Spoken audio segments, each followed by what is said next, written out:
13 বছর বয়সী একটা লাজুক ছেলে, যার কাছে পুরো পৃথিবীটাই ছিল একটা গোলক ধাঁধার মতো। ছেলেটি ছোটবেলা থেকেই নিজেকে একজন ব্যাডমিন্টন প্লেয়ার হিসেবে দেখতে চাইত, কিন্তু কেই বা জানত সেই লাজুক ছেলেটাই একদিন হয়ে উঠবে most famous vocalist, dancer, rapper, BTS ম্যাগনি, আর আমাদের জেকে আওয়ার বেবিকো।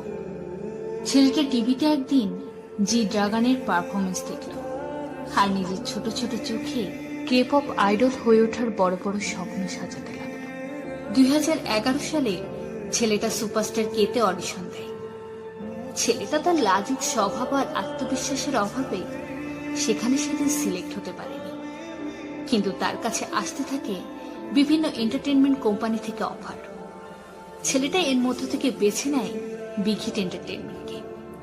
কি মনে হয় এত অফার্সের মধ্য থেকে ছেলেটা কেন বিগ হিট এন্টারটেনমেন্টের মতো ছোট একটা কোম্পানিকে বেছে নিল?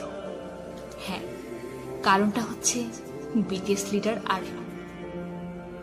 আরএমের সাথে দেখা হবার পর এই ছোট লাজুক ছেলেটা নিজের উপরে যে ছেলেটার বিশ্বাস ছিল না, সেই ছেলেটা সেই বিশ্বাস, সেই ভরসা আরএমের ভিতর দেখতে পায়।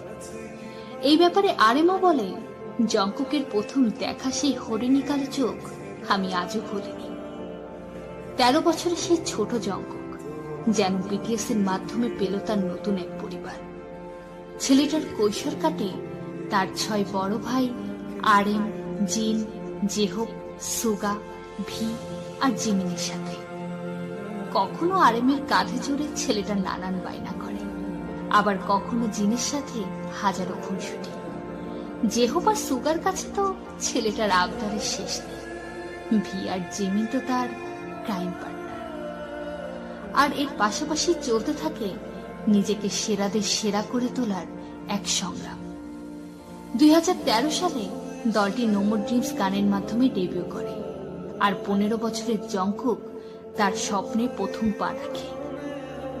2013 থেকে 2021 বদলিয়েছে অনেক কিছুই।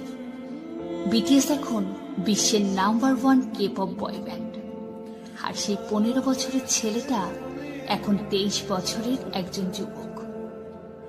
এখন সে আর সেই লাজুক ছোট ছেলেটি নেই। এখন সে একজন আত্মবিশ্বাসী most famous K-pop idol and the 60th Alive 2020. He is now a singer, songwriter, rapper and dancer and the golden magnet of BTS.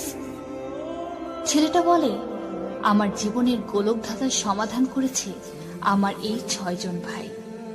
আজ আমার যা কিছু আছে তার পেছনে অবদান আমার এই 6 ভাইয়ের। ছেলেটা তার বিগিন গানের মাধ্যমে সে তার এই অনুভূতি পৃথিবীকে জানান দেয়। ছেলেটা আর্মিদের প্রমিস করেছিল যে সে এমন একজন বাংতান হবে যার উপর আর্মিরা গর্ব করতে পারবে। ছেলেটা তার কথা রেখেছে।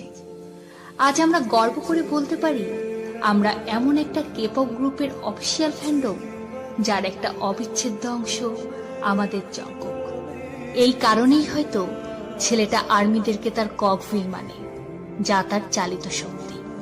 ছেলেটা তার হাতের ট্যাটুতে আর্মি লিখে জানান দিল আর্মি তার জীবনের এক অবিচ্ছেদ্য অংশ। ছেলেটা হঠাৎই একদিন ভিলাইবে এসে ইন্টারন্যাশনাল আর্মিদের জন্য লাইভ ফ্যান মিটিং করে। ছেলেটা যখন ইলেকট্রনিক ডিভাইসের পর্দার ওপাশ থেকে তার হাতে হাত রাখতে বলে হাত বাড়ায়, তখন যেন 1000 মাইলের দূরত্ব এক মুহূর্তেই মিটে যায়। যেন আমরাও তার হাতটাকে না ছুঁয়েই স্পর্শ করতে পারি। এই ছেলেটাই একবার কনসার্ট চলাকালীন হুইল চেয়ারে বসা এক আর্মির সাথে হাত মিলাতে স্টেজ থেকে নেমে তার কাছে গিয়েছিল। ছেলেটাকে একবার প্রশ্ন করা হলো, তুমি দিনে কতবার আর্মিদের সম্পর্কে ভাবো? ছেলেটার উত্তর ছিল, আ কাউন্টলেস টাইম। করোনাকালীন সময়ে যখন সব ছোট ছোট ব্যবসা বন্ধ হতে লাগলো, তখন সেই ছেলেটি সেই ব্যবসায়ীদের পাশে এসে দাঁড়ালো।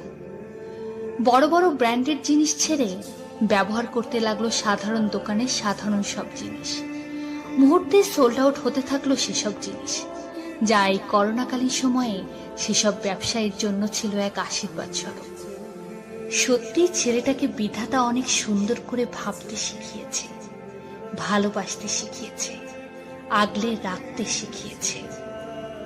ছেলেটা তার নিষ্পাপ হাসি আর কালো হরিণী চোখের মায়ায় আমাদেরকে যেভাবে বেঁধেছে, আমরাও একইভাবে ছেলেটাকে নিজের আপন মেনে আপন করেছি। আর তাই ছেলেটার সুরে তাল মিলিয়ে আমরাও বলেছি, you are the cause of my euphoria.